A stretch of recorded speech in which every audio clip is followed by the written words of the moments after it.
I don't know why so many people think that bear hunters just leave the bear carcass in the field, and they think that for some reason you cannot eat bear meat.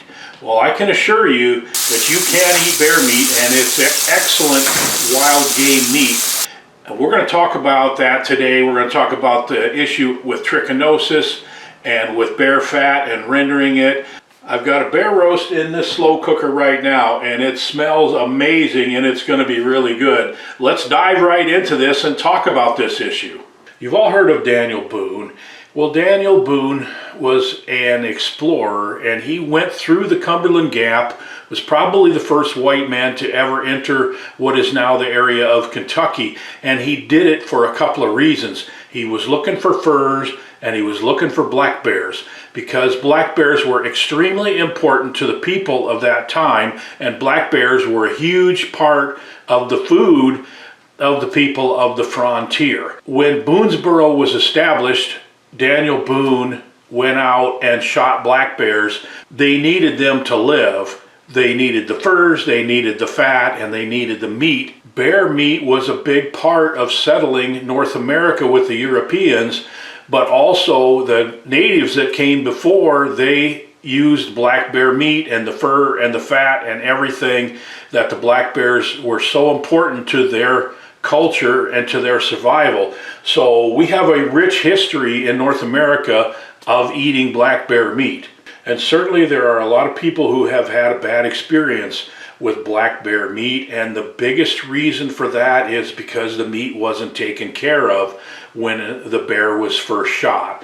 And here's the important thing to remember today, that most bear hunting seasons are in fairly warm weather in the spring and the early fall, and so you can't just hang them for a couple of days like you can a deer that you shoot in November. You got to get the skin off of them, get the fat off of them, get them cooled down, and you'll have excellent eating. A lot of people will say that bear meat is their favorite wild game meat, or their favorite meat altogether.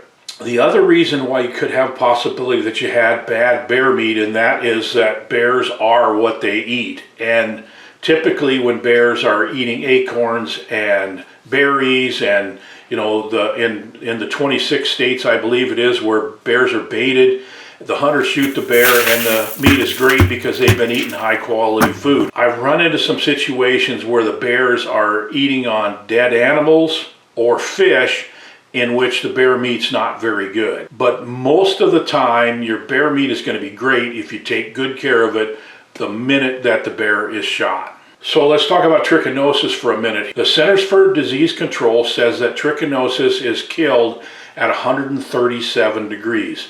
So you need to cook your bear meat to at least 137 degrees all through it. Nobody really knows what percentage of bears have trichinosis.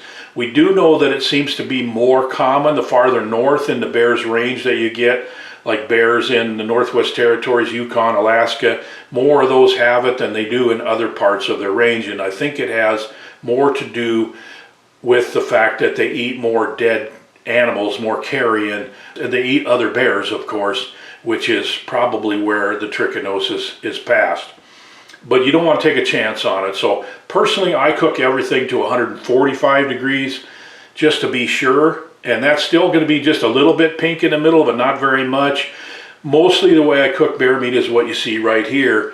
Roast in the slow cooker. I like to cook grilled loins.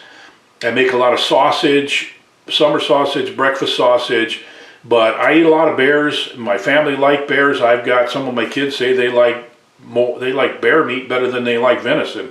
High quality bear meat is excellent eating, and you have the extra bonus of the fat, and you can render the fat down, and there's so many things that you can use it for. You can make soaps out of it, or you can render it into lard, and people say it makes the best pie crust, for example, and people use it in all kinds of cooking.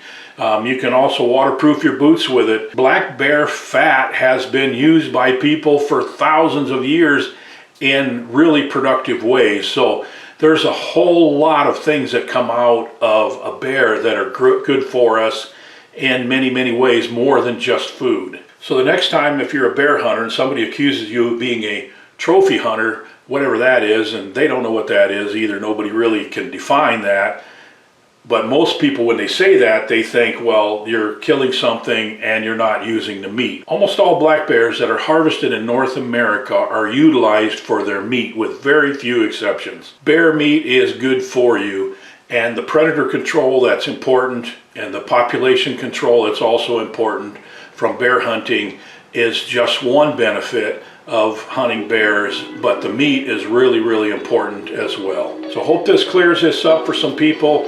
I really appreciate you watching this, and we'll see you on the next video.